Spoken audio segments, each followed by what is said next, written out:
नमस्कार साथियों, मैं ज्योति मिश्रा एक बार फिर आपके साथ हूँ एक नए टॉपिक के साथ। आज हम जिस टॉपिक पर चर्चा कर रहे हैं उसका शीर्षक है नेशनल करिकुलम फ्रेमवर्क 2005, जिसे शॉर्ट में एनसीएफ 2005 के नाम से जाना जाता है और इसे हिंदी में राष्ट्रीय पाठ्यचर्या की रूपरेखा 2005 के नाम से जाना जाता है। ये एनसीईआरटी द्वारा बनाया गया एक मुख्य दस्तावेज है जिसमें विद्यालयी शिक्षा से संबंधित गुणवत्ता में सुधार के लिए सुझाव दिए गए हैं और इसकी अनुशंसा 1986 की पॉलिसी में की गई थी और उसी के बाद से करिकुलम फ्रेमवर्क बनाए जाने लगे। करिकुलम फ्रेमवर्क वास्तव में वो गाइडलाइंस होती हैं जिनके आधार पर शिक्षा व्यवस्था में परिवर्तन किया जाता है या अपेक्षित सुधार किए जाते हैं ताकि उसको भविष्योन्मुखी बनाया जा सके और स्टूडेंट्स के लिए वो यूजफुल हो सके। तो आइए बात करते हैं नेशनल करिकुलम फ्रेमवर्क 2005 क्या है और किस तरीके से इसमें क्या क्या अनुशंसाएं की गई हैं। NPE 1986 assigned a special role to NCERT in preparing and promoting NCF। 1986 की जो national policy of education I थी, राष्ट्रीय शिक्षा नीति आई, उसमें NCERT को यह दायित्व सौंपा गया कि वो नेशनल करिकुलम फ्रेमवर्क तैयार करे। इसी के आधार पर NCERT ने कई सारे नेशनल करिकुलम फ्रेमवर्क बनाए। 1968 की जो पॉलिसी थी उसके आधार पर जो फ्रेमवर्क बना वो 1975 में आया, जिसे एनसीएफ 1975 के नाम से जाना जाता है। उसके बाद राष्ट्रीय शिक्षा नीति 1986 के बाद एक और करिकुलम फ्रेमवर्क डेवलप हुआ जिसे एनसीएफ 1988 के नाम से जाना जाता है।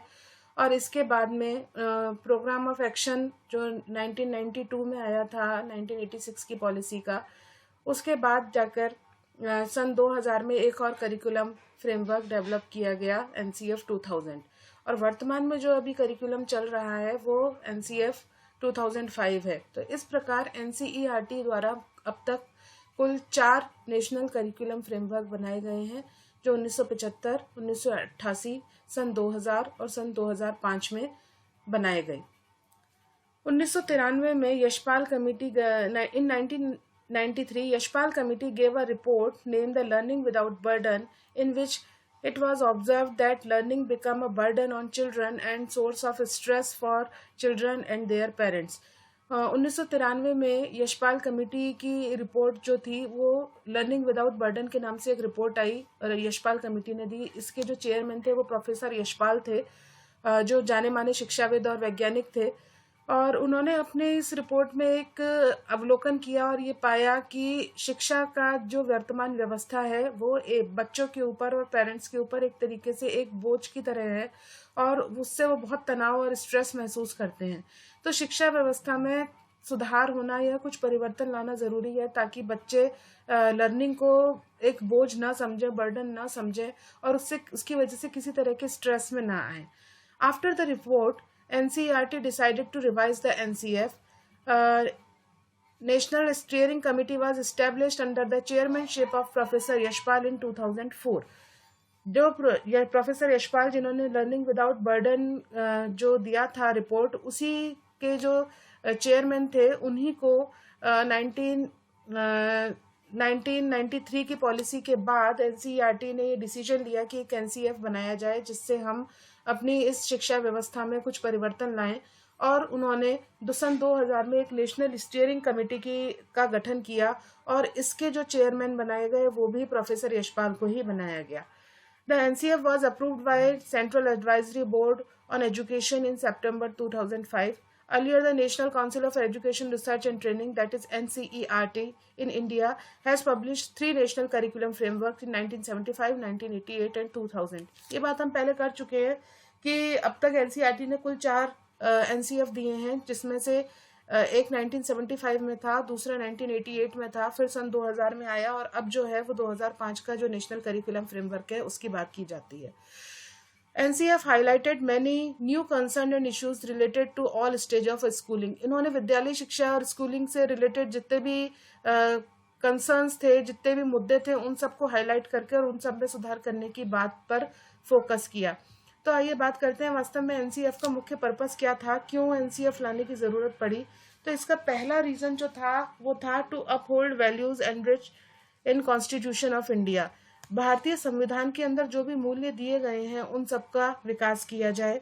क्योंकि जो पहले की शिक्षा व्यवस्था चल रही थी वो एक तरीके से इतनी ज़्यादा हैवी और बर्डन वाली थी कि उनमें वैल्यूज़ को एनरिच करने का कहीं स्कोप नहीं था।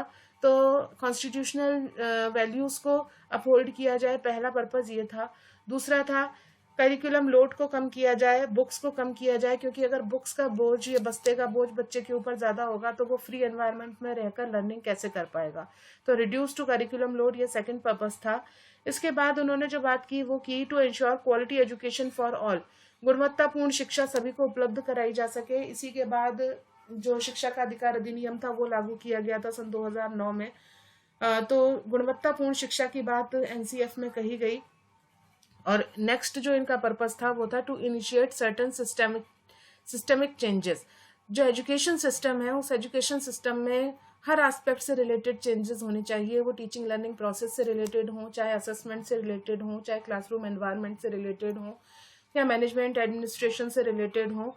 कुछ भी तरीके का कोई भी एरिया इसमें छूटे नहीं और कुछ चेंजेस लाए जाएं जिससे हम एजुकेशन को क्वालिटी एजुकेशन में कन्वर्ट कर सकें। इन्होंने कुछ बातें और फोकस में की जो इन्होंने डाला, उस पर मुख्य ध्यान आकर्षित किया। उनमें पहली थी जॉयफुल लर्निंग।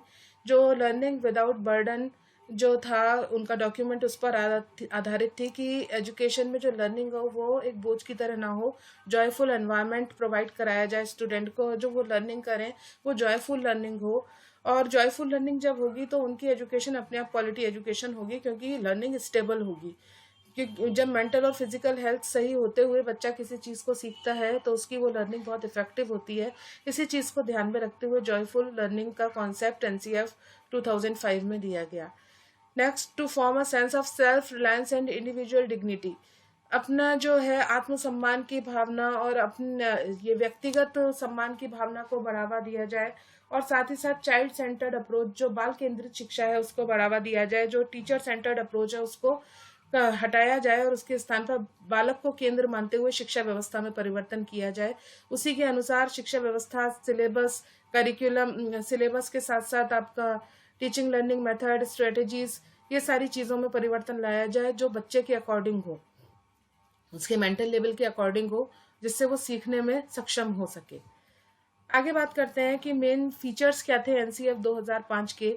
तो इसके कुछ फीचर्स यहाँ पे मैंने मेंशन किए हैं, जिसमें बेसिकली ये 5 पॉइंट हैं, जिन 5 पॉइंटों पर हम बात करने वाले हैं जो इनके सेलिएंट फीचर माने जाते हैं एनसीएफ के। पहला था connecting knowledge to life outside school. ऐसा नहीं हो कि जो बच्चा स्कूल में जो कुछ भी सीख रहा है वो केवल स्कूल के ज्ञान में, केवल किताबी ज्ञान उस तक रहे। वो अपनी नॉलेज को स्कूल के बाहर के एनवायरनमेंट के साथ, अपने आसपास के वातावरण के साथ कनेक्ट कर पाए, चीज़ों को जोड़ पाए। क्योंकि अगर वह अपनी स्कूल नॉलेज को, थियोरेटिकल नॉलेज को प्रैक्टिकल नॉलेज के साथ लिंक कर पाएगा, कनेक्ट कर पाएगा, तभी उसकी जो लर्निंग है वो स्टेबल होगी। ये इसका पहला फीचर था। दूसरी इन्होंने बात कही ensuring that student do not just learn mechanically और विदाउट थिंकिंग। उन्होंने ये बात कही कि ऐसा नहीं हो कि बच्चे को केवल रटने पर ही जोर दिया जाए, वो केवल रट के चीज़ों को याद कर ले, उसमें थिंकिंग डेवलप ना हो। हमारा यहाँ पर मुख्य लक्ष्य जो था वो रोट मेमोराइजेशन से बच्चे को या रटंत विद्या से बच्चे को दूर हटाना और उसमें थिंकिंग को डेवलप करना था, उसमें चिंतन का विकास करना था। क्योंकि चिंतन का जब विकास होगा तो उसका अधिगम प्रभावी होगा। थर्ड पॉइंट पे इन्होंने जो बात की वो थी enriching the curriculum so that it goes beyond text book. ऐसा ना हो कि करिकुलम में केवल टेक्स्ट बुक से रिलेटेड ही पार्ट आए, यानी सिलेबस ही आए।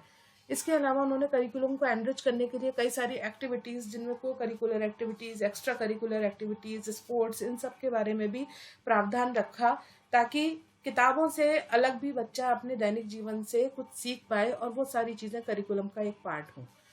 नेक्स्ट इन्होंने जो बात की वो की integrating exams with classroom life to make them more flexible. Exam में रिजिडनेस ना हो, उसमें फ्लेक्सिबिलिटी होनी चाहिए। और वो जो एग्जाम है वो स्टूडेंट की क्लासरूम लाइफ यानी कि डे टू डे एक्टिविटीज से लिंक हो। साथ ही साथ जहां उसका वो कॉन्सेप्ट के बारे में थियोरेटिकल चीज़ों को चेक करें, उसके अलावा उसके सारे एस्पेक्ट, उसमें वैल्यूज, उसकी स्किल्स, उसकी इंटरेस्ट, एटीट्यूड्स, इन सब का भी वो मेजरमेंट करें। इस तरीके का फ्लेक्सिबल सिस्टम होना चाहिए एग्जाम्स का, ये इन्होंने बात कही। तो ये 4 मेन फीचर थे इसके। और 5वीं जो उन्होंने सबसे ज्यादा बात कही वो थी nurturing an identity of prime importance informed by caring concern with the country's democratic polity. इन्होंने जो भी बात कही, डेमोक्रेटिक वैल्यूज़ को एनहांस करने की, लोगों के अंदर कोऑपरेशन, कोऑर्डिनेशन को, इन सबको बात को आगे बढ़ाने की बात की जाए और नेशनल कंसर्न्स को ध्यान में रखा जाए, इन सारी चीज़ों पर फोकस किया जाए। ये कुछ 5 बिंदु थे जिस पर एनसीएफ ने अपना मेन टारगेट रखा। इसी के साथ साथ इन्होंने जो बात की, the policy led to 2 central sponsored scheme, 2 central sponsored scheme पर इन्होंने बात की। पहला कंप्यूटर लिटरेसी होनी चाहिए, कंप्यूटर साक्षरता, और दूसरा एजुकेशनल टेक्नोलॉजी, शैक्षिक तकनीकी के क्षेत्र। इन दोनों पर भी इन्होंने ध्यान आकर्षित करने का प्रयास किया गया है एनसीएफ में। एनसीएफ एड्रेस 4 इश्यूज, जो एनसीएफ है बेसिकली 4 इश्यूज पर ध्यान केंद्रित करता है। पहला है एजुकेशनल एक्सपीरियंसेस, दूसरा एजुकेशन पर्पस क्या है, तीसरा असेसिंग, मूल्यांकन किस तरीके से किया जाए, आंकलन से संबंधित व्यवस्था क्या हो लर्नर की, और जो 4th है वो है एन ऑर्गेनाइजेशन ऑफ एक्सपीरियंस, जो आपको अनुभव हुए हैं दैनिक जीवन में या आपके शैक्षिक जीवन में, उन सबको किस तरीके से ऑर्गेनाइज किया जाए, इन सारी चीज़ों को समावेश किया गया है एनसीएफ 2005 के अंदर। While the previous NCF are based on behavioristic psychology, the NCF 2005 was based on constructivist approach. बाकी जो 3 एनसीएफ थे जो पहले 1975, 1988 और 2000 में आए, वो बिहेवियरिस्टिक अप्रोच या व्यवहारवादी उपागम पर आधारित थे। लेकिन सन 2005 में जो नेशनल करिकुलम फ्रेमवर्क आया, उसमें मुख्य रूप से कंस्ट्रक्टिविस्ट थ्योरी को बेस माना गया, संरचनावादी उपागम को माना गया, जिसमें यह माना गया कि स्टूडेंट के अंदर जो नॉलेज का कंस्ट्रक्शन है वो खुद स्टूडेंट के द्वारा ही किया जाता है। जब तक बालक को उपयुक्त वातावरण प्रदान नहीं किया जाएगा, उसको प्रॉपर एनवायरनमेंट नहीं दिया जाएगा, तब तक वो अपनी नॉलेज का कंस्ट्रक्शन खुद नहीं कर पाएगा। कोई भी स्टूडेंट, कोई भी लर्नर अपनी नॉलेज का कंस्ट्रक्शन खुद करता है, इसलिए टीचर को एक फैसिलिटेटर की तरह, एक गाइड की तरह उसके लिए काम करना चाहिए, ना कि एक इंस्ट्रक्टर की तरह। ये कंस्ट्रक्टिविस्ट अप्रोच जो थी, उसके आधार पर एनसीएफ 2005 बनाया गया। एनसीएफ 2005 की आवश्यकता क्यों पड़ी? पहला था to remove the drawbacks of present school education system. 2005 से पहले जब ये व्यवस्था नहीं आई थी, जब रिपोर्ट आई थी यशपाल कमेटी की लर्निंग विदाउट बर्डन, उसके बाद ये मानो जाने लगा कि अभी हमारे एजुकेशन सिस्टम के अंदर बहुत सारी खामियां हैं, बहुत सारी कमियां हैं। तो उन सभी कमियों को दूर करने के लिए एक फ्रेमवर्क की आवश्यकता थी, इसीलिए एनसीएफ 2005 अस्तित्व में आया। दूसरा कारण था to promote flexibility in school practices. पहले जो असेसमेंट से रिलेटेड जो बातें थी या फिर क्लासरूम एनवायरनमेंट से रिलेटेड जो चीज़ें थी, वो पहले आज की अपेक्षा काफ़ी रिजिड थी। उन सब में फ्लेक्सिबिलिटी लाना, ताकि स्टूडेंट के लिए प्रॉपर एनवायरनमेंट क्रिएट किया जा सके लर्निंग का, ये इसका मुख्य उद्देश्य दूसरा था। इसीलिए आवश्यकता पड़ी एनसीएफ की कि कोई ऐसी एक गाइडलाइन हो जिसके अकॉर्डिंग हम एनवायरनमेंट को, स्कूल एनवायरनमेंट को या क्लासरूम एनवायरनमेंट को चेंज कर सकें, रोल ऑफ टीचर भी चेंज हो जाए, जिससे जो है वो एक प्रॉपर एनवायरनमेंट क्रिएट होने के बाद बच्चा अच्छे से समझ पाए चीज़ों को, उसकी लर्निंग इफेक्टिव हो पाए। थर्ड पॉइंट था to link theoretical knowledge with daily life activities. ये हम पहले बात कर चुके हैं कि थियोरेटिकल नॉलेज को प्रैक्टिकल नॉलेज के साथ या डेली लाइफ से लिंक करना इसका मुख्य उद्देश्य था, क्योंकि तभी एक्सपीरियंस होगा, और जो एक्सपीरियंशियल लर्निंग होती है वो स्टूडेंट की बहुत इफेक्टिव होती है क्वालिटी एजुकेशन के लिए। इसीलिए इन्होंने थियोरेटिकल नॉलेज को डेली लाइफ एक्टिविटीज़ के साथ लिंक करने पर फोकस किया। नेक्स्ट पॉइंट है to promote creative thinking in student. ये बहुत इंपॉर्टेंट पॉइंट था, क्योंकि ये बालक के सृजनात्मक चिंतन पर आधारित था। ये बच्चे की थिंकिंग को डेवलप करने की बात करता था। जहां हम हाई ऑर्डर थिंकिंग स्किल्स की बात करते हैं, उन हाई ऑर्डर थिंकिंग स्किल में एक इम्पॉर्टेंट स्किल है क्रिएटिव थिंकिंग, कि किसी भी चीज़ को क्रिएटिव वे में, सृजनात्मक तरीके से बालक देखे और उसमें अपने विचार रख पाए, अपना व्यू पॉइंट रख पाए और अपने परसेप्शन के आधार पर उस चीज़ को समझा पाए। ये क्रिएटिवनेस बच्चे के अंदर डेवलप हो। ऐसा नहीं हो कि जो पहले लिखा जा चुका है या ऑलरेडी चलता चला आ रहा है उसी पैटर्न को वो फॉलो करते हुए आगे बढ़े, बल्कि उसमें अपनी क्रिएटिवनेस डालते हुए, अपने थिंकिंग को उसमें ऐड करते हुए उस चीज़ को किस तरीके से ज़्यादा बेनिफिशियल वो बना सकता है, इसको प्रमोट किया जाए। अगला उद्देश्य था to improve the personality of learner. जब बच्चे के सारे होलिस्टिक डेवलपमेंट की बात की जा रही है, जिसमें कॉग्निटिव, अफेक्टिव और साइकोमोटर तीनों डोमेन के डेवलपमेंट की बात होती है, तो उसकी पर्सनैलिटी का डेवलपमेंट होगा ही होगा। इसीलिए इसमें तीनों एस्पेक्ट पर फोकस किया गया। लास्ट है to secure present for child and secure future. आज बच्चे के वर्तमान को बचाते हुए उसके भविष्य के लिए सही शिक्षा उसको प्रोवाइड की जाए, ऐसी व्यवस्था इसके अंदर की गई है। अब बात करते हैं कि मेजर एरिया कौन कौन से हैं एनसीएफ के। तो एनसीएफ 2005 बेसिकली इसके 5 मेन एरिया हैं। पहला है पर्सपेक्टिव्स, दूसरा है लर्निंग एंड नॉलेज, तीसरा curriculum area school stages and assessment, fourth है स्कूल एंड क्लासरूम एनवायरनमेंट, और फिफ्थ है सिस्टमिक रिफॉर्म्स। अब पहली बात करते हैं हम पर्सपेक्टिव में क्या, परिप्रेक्ष्य में क्या क्या चीज़ें आती हैं। तो इसमें आता है basically strengthening national system of education, राष्ट्रीय स्तर की जो शिक्षा व्यवस्था है उसको सुदृढ़ किया जाए, करिकुलम के लोड को बच्चों के ऊपर कम किया जाए, कॉन्स्टिट्यूशनल वैल्यूज़ जो हैं, संविधान के जो मूल्य हैं उनको करिकुलम में पर्याप्त स्थान दिया जाए, क्वालिटी एजुकेशन सभी को उपलब्ध हो। इसी के लिए free and compulsory education act जो आया था वो इसी के आधार पर आया। इसके बाद link knowledge with outside the school, आपकी जो थियोरेटिकल नॉलेज है उसको प्रैक्टिकली एनवायरनमेंट के साथ में या डेली लाइफ एक्टिविटीज़ के साथ लिंक किया जाए, और एग्जाम सिस्टम में फ्लेक्सिबिलिटी हो। ये पर्सपेक्टिव के अंदर आने वाली मुख्य बातें थी। परिप्रेक्ष्य में इन बिंदुओं पर चर्चा की गई। दूसरा जो एक इसका पार्ट था वो था लर्निंग एंड नॉलेज, अधिगम एवं ज्ञान। इन्होंने ये कहा कि जो लर्निंग है वो नॉलेज नहीं है, और एक्सपीरियंस के बेस पर ही नॉलेज का या डेवलपमेंट होता है। आप इंफॉर्मेशन लेते हो, इंफॉर्मेशन के बाद उस इंफॉर्मेशन से नॉलेज डेवलप होती है और अल्टीमेटली लर्निंग डेवलप होती है। तो ये चाइल्ड सेंटर पेडागोजिकल अप्रोच पर इन्होंने फोकस किया कि जो भी स्ट्रेटजीज काम में ली जाए वो सब बच्चे को ध्यान में रखते हुए ली जाए, पेडागोजी उसी हिसाब से डिज़ाइन की जाए कि वो बच्चे के अकॉर्डिंग हो, उसके मेंटल लेवल के अकॉर्डिंग हो, उसकी इंटरेस्ट और उसकी हॉबीज़ का ध्यान रखा जाए। नेक्स्ट इसमें जो बात की गई लर्निंग एंड नॉलेज वाले सेक्शन में, उसमें उन्होंने बोला opportunities for thinking, curiosity and question asking. बच्चे को एक अपॉर्चुनिटी दी जाए टीचिंग लर्निंग प्रोसेस के दौरान कि वो थिंकिंग को उसका मौका मिले, वो सोच पाए, चिंतन उसके अंदर डेवलप हो पाए, उसके अंदर जिज्ञासा का विकास हो और वो प्रश्न पूछे। क्योंकि जब वो प्रश्न पूछेगा तो प्रश्न पूछने के साथ ही उसकी क्यूरियोसिटी डेवलप होगी और वो थिंकिंग पैटर्न को आगे बढ़ा पाएगा। इसके बाद इन्होंने इंक्लूसिव एनवायरनमेंट की बात की। ऐसा कोई एनवायरनमेंट, पर्टिकुलर एनवायरनमेंट नहीं हो जो एक्सक्लूसिव वे में रखा जाए कि हम उसमें किसी चीज़ का समावेश ना करें। एनवायरनमेंट इंक्लूसिव होना चाहिए जिसमें सभी चीज़ों का प्रॉपर समावेश होना चाहिए, सभी वर्गों के लिए, सभी धर्मों के लिए, सभी जाति के लिए, सभी प्रकार के बच्चों के लिए एक कॉमन एनवायरनमेंट होना चाहिए, इंक्लूसिव एनवायरनमेंट होना चाहिए। नेक्स्ट इसी में बात की गई learning engagement in teaching learning process. बच्चे को, लर्नर को टीचिंग लर्निंग प्रोसेस में इंगेज किया जाए, उसको पार्टिसिपेट करने के मौके दिए जाए, कुछ ऐसी एक्टिविटीज़ कंडक्ट कराई जाए जो स्टूडेंट का active participation teaching learning process में हो सके। कंस्ट्रक्शन ऑफ नॉलेज इन्होंने बात कही, जो कंस्ट्रक्टिविस्ट अप्रोच पर बेस्ड है, तो जो नॉलेज का कंस्ट्रक्शन है वो स्टूडेंट खुद करेगा, लर्नर के द्वारा होगा, इसलिए इस बात पर भी फोकस किया गया। साथ ही साथ इन्होंने एक नई बात आगे रखी, वो थी क्रिटिकल पेडागोजी। क्रिटिकल पेडागोजी का मतलब ये हुआ कि जो भी थॉट्स या व्यूज आप रख रहे हो उसको क्रिटिकली एनालाइज किया जाए, बच्चों के द्वारा भी और टीचर के द्वारा भी। ऐसा नहीं हो कि किसी भी बात को एक बार लिखने के बाद आपने उसको एज इट इज याद कर लिया या समझ लिया।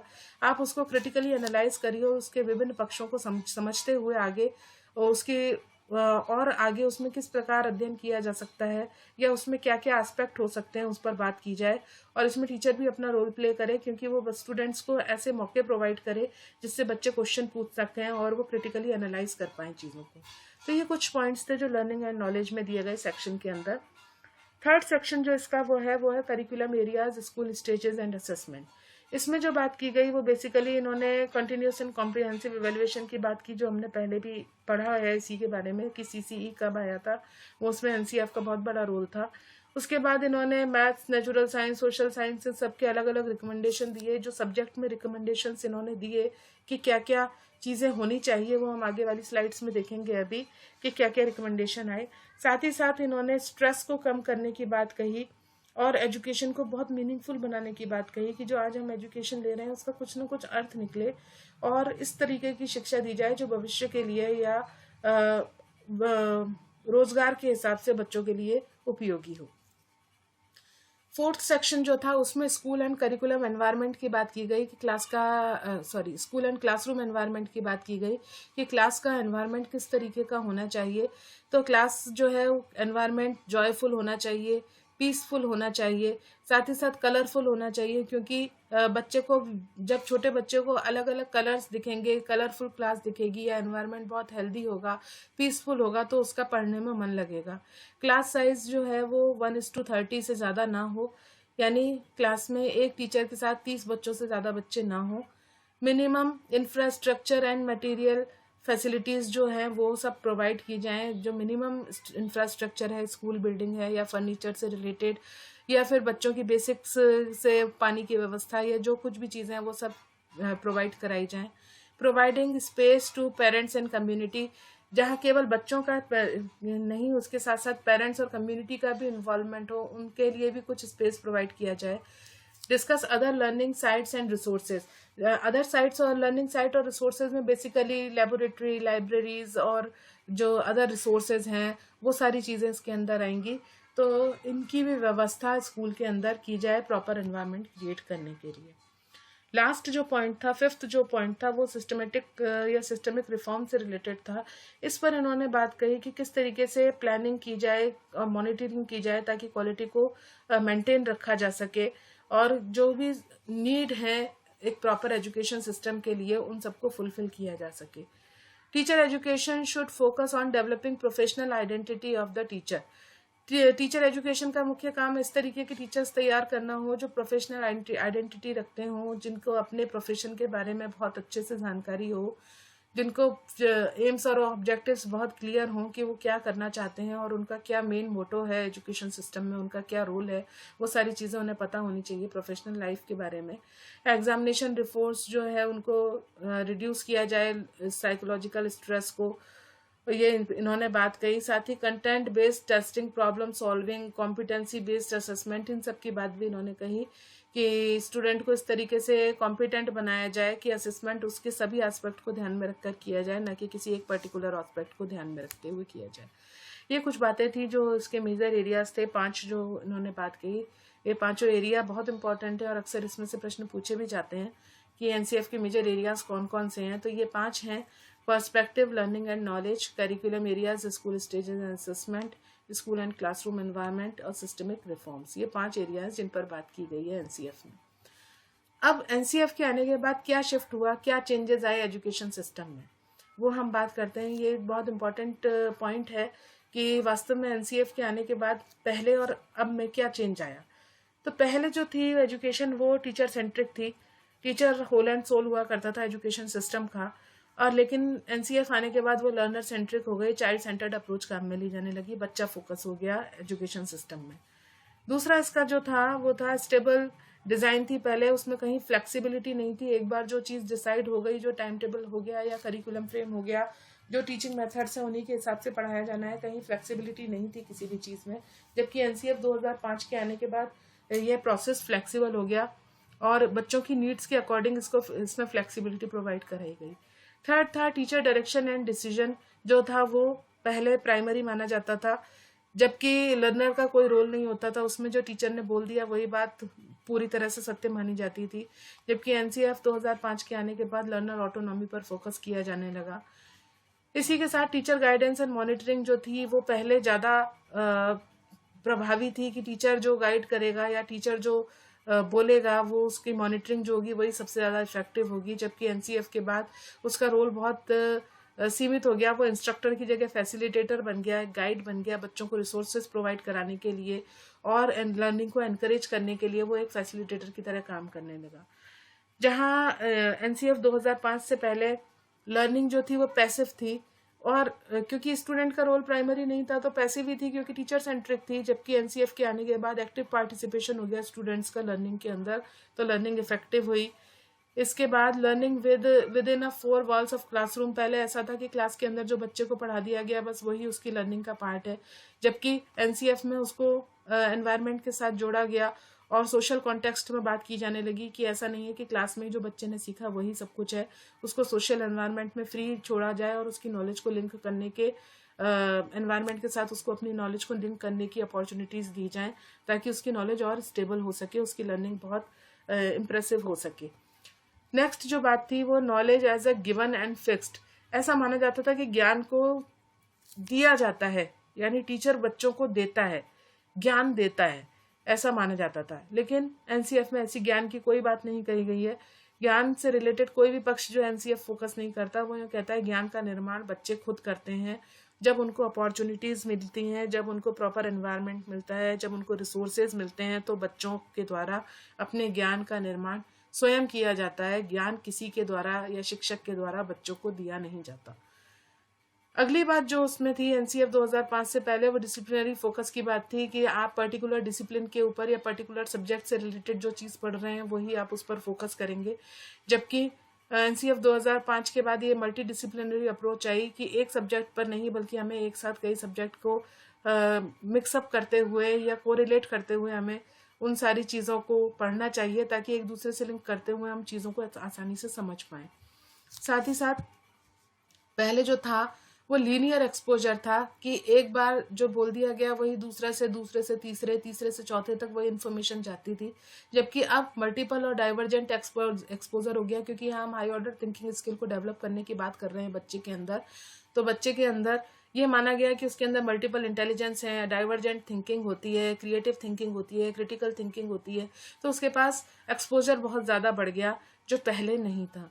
तो ये कुछ मेजर शिफ्ट थे जो ट्रेडिशनल अप्रोच से लेकर के और कंस्ट्रक्टिविस्ट अप्रोच तक आए, या बिहेवियरिस्टिक अप्रोच से लेकर के कंस्ट्रक्टिविस्ट अप्रोच तक आए।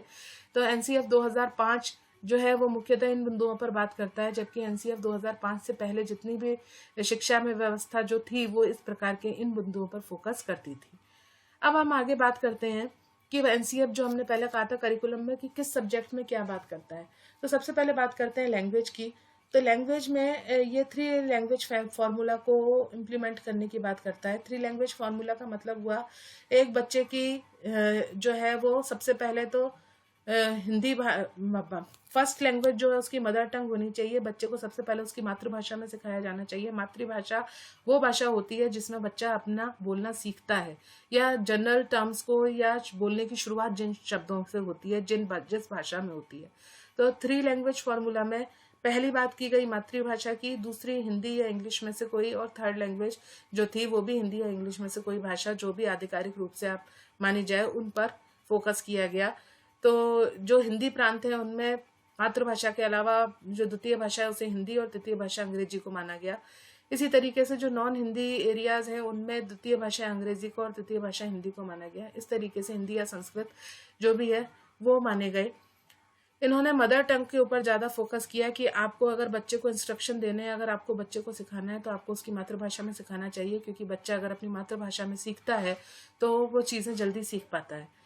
Curriculum should contain multilingual proficiency only if mother tongue is considered at second language. अगर आपने मदर टंग को सेकेंड लैंग्वेज माना है तो आपको मल्टीलिंगुअल प्रोफिशिएंसी होनी चाहिए। ऐसा नहीं हो कि केवल मदर टंग ही आती हो, आपको 2-3 भाषाएं आनी चाहिए जिसके आधार पर वो जो करिकुलम में मेंशन की जा सकें या जिनके आधार पर करिकुलम को समझा जा सके। ये स्किल पर भी फोकस करता है। लैंग्वेज के हिसाब से कौन कौन सी स्किल बच्चे के अंदर डेवलप होनी चाहिए, रीडिंग, राइटिंग, लर्निंग जो भी हैं वो स्किल्स इनके अंदर कैसे बच्चों के अंदर डेवलप करें, इस पर फोकस करता है। मैथमेटिक्स सब्जेक्ट की बात करें तो मैथमेटिक्स में बच्चों की थिंकिंग को डेवलप करने के लिए उनके एब्स्ट्रैक्शन को और प्रॉब्लम सॉल्विंग को फोकस करता है। वहीं साइंस सब्जेक्ट जो है वो बेसिकली बच्चे के अंदर थिंकिंग प्रोसेस को, क्यूरियोसिटी और क्रिएटिविटी को डेवलप करने की बात करता है। इसके बाद हम बात करते हैं अगले दूसरे सब्जेक्ट्स की। तो बात आती है सोशल साइंस की। सोशल साइंस में जो बात की गई है वो गई है इंटीग्रेटेड अप्रोच। इंटीग्रेटेड अप्रोच मतलब कई सारे सब्जेक्ट को एक साथ इंटीग्रेट करके आप चीज़ों को समझाओ, बच्चों को सोसाइटी से लिंक करो उसको, और साथ ही साथ अदर सब्जेक्ट से लिंक करो ताकि बच्चे को समझाया जा सके कॉन्सेप्ट्स को आसानी से, बच्चे के अंदर थिंकिंग प्रोसेस डेवलप हो सके, डिसीजन मेकिंग की एबिलिटी आ सके और क्रिटिकल रिफ्लेक्शन डेवलप हो। क्रिटिकल रिफ्लेक्शन मतलब क्रिटिकल एनालिसिस कर पाए, वो चीज़ों को देख पाए, चिंतन उसके अंदर हो, जो आलोचनात्मक चिंतन की प्रवृत्ति है वो उसके अंदर डेवलप हो ताकि वो अपने ज्ञान को और स्थायी बना सके। इसके अलावा इन मुख्य विषयों के अलावा जो मुख्य 4 एरियाज थे जिन पर एनसीएफ में ध्यान दिया गया वो थे art education, health and physical education, education for piece and work and education, कार्य शिक्षा। ये 4 जो मुख्य थे। आर्ट एजुकेशन या कला शिक्षा में इन्होंने music, dance, visual art, theatre in सब को डेवलप करने की बात की गई, क्योंकि इसके थ्रू बच्चे अपने आप को अलग अलग तरीके से एक्सप्रेस कर सकता है, अपनी बात को रख सकता है। बच्चे को म्यूजिक, डांस या विजुअल आर्ट या थिएटर, इन सारी चीज़ों में भी कुछ न कुछ शिक्षा दी जानी चाहिए, ऐसा इसमें प्रावधान रखा गया एनसीएफ 2005 के अंदर। दूसरी इन्होंने बात की हेल्थ एंड फिजिकल एजुकेशन की। इसके अकॉर्डिंग बच्चे के न्यूट्रिशन और जो फिजिकल एक्टिविटीज़, गेम्स, स्पोर्ट्स, इन सब की बातों पर भी फोकस किया गया है एनसीएफ 2005 के अंदर। तो ये इसका दूसरा मुख्य एस्पेक्ट है। तीसरे जो क्षेत्र है इस पर इन्होंने बात की है वो है शांति शिक्षा। शांति के लिए शिक्षा जो है, नॉन वायलेंस एक्टिविटीज किस तरीके से हो, या फिर इनटॉलरेंस को किस तरीके से, जो असहिष्णुता शब्द आ रहा है आजकल, उसको किस तरीके से दूर किया जाए, हम शांति व्यवस्था किस प्रकार सोसाइटी में कायम कर सकते हैं, इन सारी चीज़ों को फोकस करते हुए एजुकेशन फॉर पीस जो है वो करिकुलम का एक पार्ट बनाया गया एनसीएफ 2005 में। और आखिरी में जो उन्होंने बात की वो थी वर्क एंड एजुकेशन, कार्य शिक्षा, यानी कि ऐसी अपॉर्चुनिटीज बच्चे को प्रोवाइड कराना जिसमें सोसाइटी के अंदर जाकर के कुछ स्किल डेवलप कर सके और वो इस स्किल के बेस पर अपने फ्यूचर को आगे डिज़ाइन कर पाए कि वो वास्तव में किस तरीके से अपनी लाइफ को मॉडिफाई करना चाहता है या मोल्ड करना चाहता है। तो वो सोसाइटी की नीड्स के अकॉर्डिंग इन सारी चीज़ों को फोकस किया जाए। ये कुछ बातें जो थी वो एनसीएफ में कही गई एनसीएफ 2005 के अंदर। अब इसके अलावा, इन मुख्य बातों के अलावा जो और रिकमेंडेशन दिए गए वो एनसीएफ के थ्रू, वो ये दिए गए कि आप किस तरीके से और क्या क्या चीज़ें इसके अंदर डाल सकते हो। तो इन्होंने बात कही, school should ensure self reliance, peace oriented values and health. School को जो है बच्चे के अंदर सेल्फ रिलायंस के और शांति के मूल्यों को और हेल्थ संबंधी इश्यूज को, इन सबको प्रमोट करने में बहुत इंपॉर्टेंट रोल प्ले करना चाहिए। उनको इंश्योर करना चाहिए कि वो इन सारे एरियाज में काम कर रहे हैं ताकि बच्चे का होलिस्टिक डेवलपमेंट हो सके, सर्वांगीण विकास हो सके। दूसरी इन्होंने जो बात की वो कही कि साइंस करिकुलम की जब हम बात करते हैं तो चूंकि इंक्वायरी अप्रोच पर बेस्ड होता है, तो science curriculum should be used as the instrument of social change. तो सोसाइटी की नीड्स के अकॉर्डिंग जो भी चेंजेस आ रहे हैं सोसाइटी में या जो कुछ परिवर्तन चाहिए वो सब किस प्रकार लाए जाएंगे, वो साइंस एजुकेशन डिसाइड करेगी। साइंस का करिकुलम ये डिसाइड करेगा कि सोसाइटी को क्या चीज़ों की ज़रूरत है फिट बनने के लिए या किसी भी चीज़ को सिस्टमैटिक वे में करने के लिए। सोसाइटी की नीड्स के अकॉर्डिंग जो भी चीज़ों की आवश्यकता है वो साइंस करिकुलम एक बार डिसाइड करेगा, उसमें एक इम्पॉर्टेंट रोल प्ले करेगा। साथ ही साथ स्टूडेंट्स के अंदर जो है वो स्कूल जो है उनका काम होगा कि वो इंक्वायरी स्किल्स को करिकुलर और एक्स्ट्रा करिकुलर एक्टिविटीज़ को भी प्रमोट करें ताकि बालक के सभी पक्षों का संपूर्ण रूप से विकास हो सके। जहाँ वो ज्ञानात्मक पक्ष में आगे बढ़ें वहीं वो भावात्मक और क्रियात्मक पक्षों में भी अपना सर्वोत्तम दे पाएं। इसी के बाद उन्होंने बात की कि एग्जामिनेशन जो स्ट्रेस है वो एंजाइटी उसको कम किया जाए। ये बात हम पहले कर चुके हैं कि एग्जामिनेशन के लोड को किस तरीके से कम किया जाए। इसी के बाद में CCE जो था वो अस्तित्व में आया था जिसमें फॉर्मेटिव असेसमेंट की बात की गई थी कि ऐसा नहीं है कि आप एक बार एक एग्जाम लो, आपको टाइम टू टाइम बीच बीच में पीरियोडिकली एग्जाम्स या एक असेसमेंट करना होगा। कोई ज़रूरी नहीं है कि रिटन एग्जाम ही हो, बच्चे के सारे एस्पेक्ट को देखते हुए डिफरेंट एक्टिविटीज़ कंडक्ट करा के भी आप उसका असेसमेंट कर सकते हो ताकि एग्जामिनेशन के जो स्ट्रेस है बच्चों के ऊपर, जो एंजाइटी उनके अंदर होती है उसको कम किया जा सके। ये बात उन्होंने कही। अब लास्ट में हम बात करने वाले हैं जो एक बहुत इंपॉर्टेंट टॉपिक है कि वास्तव में एनसीएफ 2005 के अकॉर्डिंग कौन कौन सी टीचिंग मेथड या स्ट्रेटजीज काम में ली जाएं जिससे बच्चों को सिखाया जा सके या चाइल्ड सेंटर्ड अप्रोच पर जो फोकस करती हूँ। क्योंकि एनसीएफ 2005 में टीचर का रोल जो है वो सेकेंडरी माना गया है और प्राइमरी रोल स्टूडेंट का माना गया है। एजुकेशन सिस्टम का होल एंड सोल स्टूडेंट है। चाइल्ड सेंटर्ड अप्रोच ये कहती है कि बालक का विकास अगर हमें करना है तो उसको प्रॉपर एनवायरनमेंट प्रोवाइड कराना हमारी एक जिम्मेदारी है और टीचर वो एनवायरनमेंट प्रोवाइड कराने में अपना रोल प्ले करेगा एज ए फैसिलिटेटर। अगर कहीं बच्चे को सीखने में या नॉलेज के कंस्ट्रक्शन में कहीं प्रॉब्लम आती है तो टीचर उसकी मदद करेगा बजाय उसको रोट मेमोराइजेशन कराने की। तो इस आधार पर अगर हम देखते हैं तो जो स्ट्रेटजीज काम में ली जा सकती हैं, पहली जो है वो कंस्ट्रक्टिविज्म है। क्योंकि एनसीएफ तो खुद ही कंस्ट्रक्टिविज्म अप्रोच पर बेस्ड है, तो कंस्ट्रक्टिविस्ट अप्रोच को काम में लिया जा सकता है। इस तरीके की एक्टिविटीज़ क्लास में कंडक्ट कराई जाए जिससे बच्चों को अपॉर्चुनिटी मिले कि वो नॉलेज का कंस्ट्रक्शन खुद कर सकें। कोऑपरेटिव लर्निंग है या कोलैबोरेटिव इंस्ट्रक्शंस हैं या किसी भी तरीके की ऐसी एक्टिविटी बेस्ड लर्निंग है। कई सारी एक्टिविटीज़ हैं जिनको कंडक्ट करा करके बच्चे नॉलेज कंस्ट्रक्शन की बात हम कर सकते हैं। तो कंस्ट्रक्टिविस्ट अप्रोच को अप्लाई किया जाना चाहिए। दूसरा, क्लासरूम इंटरेक्शन जो है वो प्रॉपर वे में होना चाहिए। ऐसा नहीं हो कि केवल टीचर बोल रहा है और लर्नर जो है वो पैसिव वे में बैठे हुए हैं। एक्टिव पार्टिसिपेशन होना चाहिए लर्नर्स का भी, इसलिए डिस्कशन, डिबेट्स वगैरह ये हम क्लास में ऑर्गेनाइज करा सकते हैं। थर्ड पॉइंट जो है वो एक्टिविटी है, वो है एक्सपीरियंशियल लर्निंग, क्योंकि एक्सपीरियंस पर बेस्ड होती है कि बच्चा जब किसी चीज़ का अनुभव खुद करता है तो उस चीज़ को बहुत अच्छे से सीख पाता है। इसलिए उसको प्रॉपर एनवायरनमेंट देकर उसको एक्सपीरियंस कराना चाहिए चीज़ों का, ऐसी अपॉर्चुनिटीज़ देनी चाहिए, ऐसी एक्टिविटीज़ कंडक्ट करानी चाहिए जो एक्सपीरियंशियल लर्निंग के चांसेस बच्चे के लिए बढ़ें।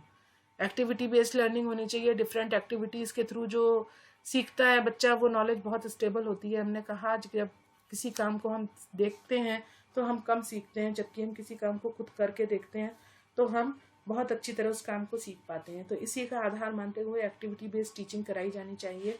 क्लास में डिफरेंट एक्टिविटीज़ हर एक सब्जेक्ट में ऑर्गेनाइज कराई जानी चाहिए। साइंस में प्रैक्टिकल से रिलेटेड काम हो, ज्योग्राफी में प्रैक्टिकल से रिलेटेड काम हो, वहीं मैथ्स में क्रिटिकल एनालिसिस से रिलेटेड या एब्स्ट्रक्शन से रिलेटेड बात हो। सोशल साइंस के अंदर जो है वो सोशल इश्यूज़ के ऊपर डिस्कशन होना चाहिए और क्रिटिकली एनालाइज करना चाहिए जो इवेंट्स और एक्टिविटीज़ हैं उनको। तो इस तरीके से एक्टिविटी बेस्ड टीचिंग कराई जा सकती है। प्रॉब्लम सॉल्विंग मेथड को काम में लिया जा सकता है। ये बात हम पहले अपने वीडियो में डिस्कस कर चुके हैं कि प्रॉब्लम सॉल्विंग जो है सिस्टमेटिक अप्रोच होती है जो साइंटिफिक मेथड पर बेस्ड होती है। स्टेप बाय स्टेप आप किसी प्रॉब्लम को किस प्रकार सॉल्व करोगे, इस तरीके के बच्चों को डेवलप करना चाहिए कि उनके अंदर पर्टिकुलर स्किल्स डेवलप हो जाएं और वो किसी भी प्रॉब्लम में आने पर उससे बाहर निकल पाएं और डिसीजन मेकिंग की एबिलिटी उनके अंदर डेवलप हो सके। क्रिटिकल पेडागोजी, इस पर हमने बात की। क्रिटिकल पेडागोजी का मतलब आप जो बातें कर रहे हो उसको रोट मेमोराइजेशन की तरह ना करवा करके बच्चों को उनको अपॉर्चुनिटी दी जाए कि उसको क्रिटिकली एनालाइज करें, सोचें, समझें और उस पर अपने विचार रखें। तो ये क्रिटिकल पेडागोजी के लिए एक स्कोप होना चाहिए, इसमें जो है हम अप्लाई कर सकते हैं टीचिंग लर्निंग मेथोडोलॉजी में। साथ ही असाइनमेंट और प्रोजेक्ट्स भी बच्चों को दिए जा सकते हैं, क्योंकि इसमें बच्चे को सोचकर करने का काम होता है। केवल लिखने से रिलेटेड एक्टिविटीज़ नहीं दी जाएँ, जो असाइनमेंट्स दिए जाएँ या जो प्रोजेक्ट दिए जाएँ वो उनकी डेली लाइफ से रिलेटेड हों, एक्टिविटी एप्लीकेशन बेस्ड हों, एक्टिविटीज़ पर बेस्ड हों, ताकि उनसे पर्टिकुलर स्किल का डेवलपमेंट हो सके। तो ये एक एनसीएफ जो था ये मुख्यतः एक मेन डॉक्यूमेंट था जो स्टूडेंट को ध्यान में रखकर बनाया गया और चाइल्ड सेंटर अप्रोच को फोकस करता है ताकि बच्चे के अंदर ज्ञान का जो निर्माण है बच्चे खुद कर पाएं। ऐसे एनवायरनमेंट को, ऐसी अपॉर्चुनिटीज़ को प्रोवाइड करने की बात करता है। और इसमें टीचर का जो रोल है, टीचर का रोल एक सेकेंडरी होता है कि वो फैसिलिटेटर की तरह काम करेगा, एक गाइड की तरह काम करेगा। जब रिसोर्सेज की आवश्यकता होगी या बच्चा कहीं अटकता है किसी चीज़ को समझने में तो टीचर वहाँ पर अपना रोल प्ले करेगा, लेकिन प्राइमरी रोल स्टूडेंट का ही होगा। बच्चे अपने आप सीखने की कोशिश करेंगे ताकि उनका नॉलेज का कंस्ट्रक्शन हो सके। तो ये आज का टॉपिक था एनसीएफ 2005। इसके मुख्य बिंदुओं पर हमने बात की। मैं आशा करती हूँ आपको टॉपिक समझ में आया होगा। अगर आपको वीडियो अच्छा लगे तो इसे लाइक और सब्सक्राइब करें। Thank you.